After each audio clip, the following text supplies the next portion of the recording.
రాజేష్ ఈరోజు కౌంట్ ఎవరు కన్నా?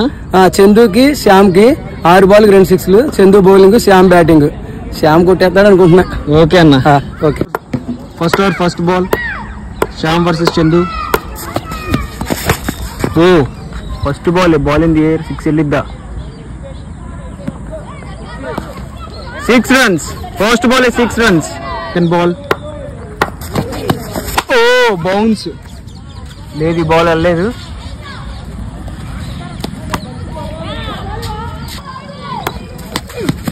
ఓ 4 runs. 3 బాల్కి ఇంకొక 6 కొట్టాలి. ఫోర్త్ బాల్ ఓ బ్యాట్ కి ఇన్సైడ్ ఎడ్జ్ అయ్యి బ్యాక్ వెళ్ళింది. Slow ball cutter. Great bowling. ఈసీ ఏమనుకుంటున్నావు? ఒక్క బాల్కి ఒక 6 కొట్టాలి. శ్యామ్ కొడతాడా? సరదాగా కొడేస్తాడు, చూద్దాం. పిచ్ అబ్బో వెళ్ళిపోయింది. 6 runs కొట్టేశాడు లాస్ట్ బాల్ కి. Great batting Shyam. ఏంటి ఏం జరిగింది ఇప్పుడు? చెప్పాగా పవన్ శ్యామ్ కొడతాడని. పక్కా కొడతాడు, కొట్టేశాడు కూడా. ఓకే అన్న. సరదాగా కొట్టాడు. ఓకే అన్న. Do follow, like, share and subscribe to Factory County Cricks.